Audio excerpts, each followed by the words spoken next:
Čaute a nezlaknite sa prosím, hneď vám vysvetlím, čo sa vlastne stalo.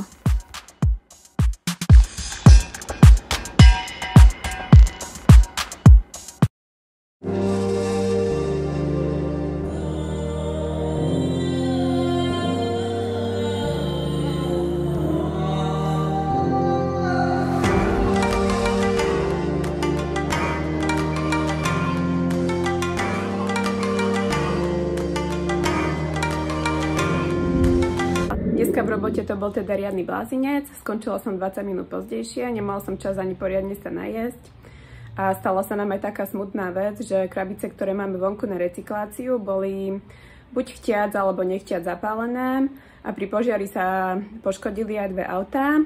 Jedným z majiteľom je môj kolega, je mi to strašne ľúto, ale hlavné je, že nikomu sa nič nestalo. No a teraz som už vychystaná, idem kolegyni na 30-ku.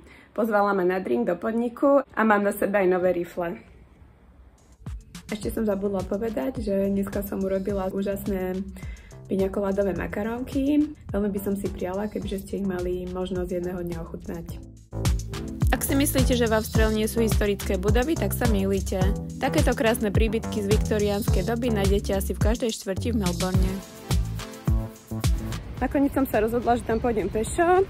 Je to nejakých 2,5 km ďaleko, tak asi tam pôjdem 40 minút. Tramvaj mi má ísť až za 30 minút a čakať sa mi vôbec nechcelo. Vonku je dosť dusno a horúco a obloha vyzerá ako v Londýne, tak si myslím, že určite bude pršať.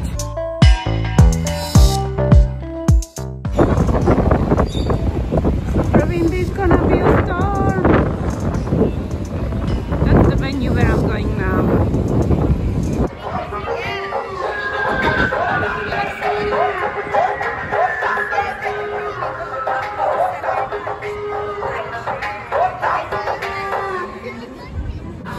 Cake by mail. Yeah, so nice. So Carlita got this cake with the Corona, her favorite, as you can see. 2 bottles of Corona. I'm gonna get her third one. And it's Coronita and I call her Carlita.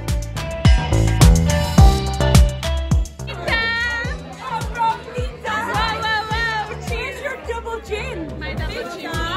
Pička. Cheers, Coronita. Cheers. Pitie v Austrálii určite nie je najlacnejšie, ale človek sa potrebuje niekedy aj zresetnúť.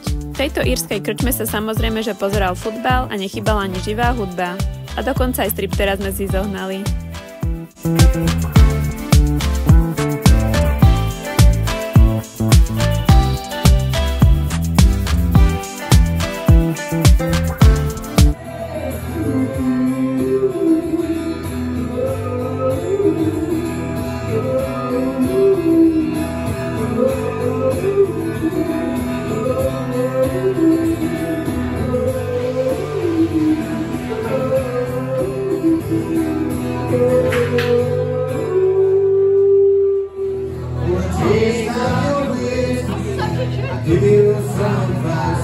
Potom sme sa presunuli do ďalšej krčmy so živou country hudbou.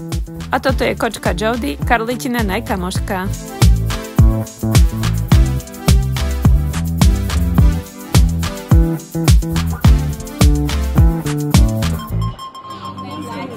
Monster Munch. It's very super hot. And then I get allergies and I'm gonna be sneezing. When I eat chili, I get sneezy, so I will think about you tomorrow, Carla. Spicy Coronita.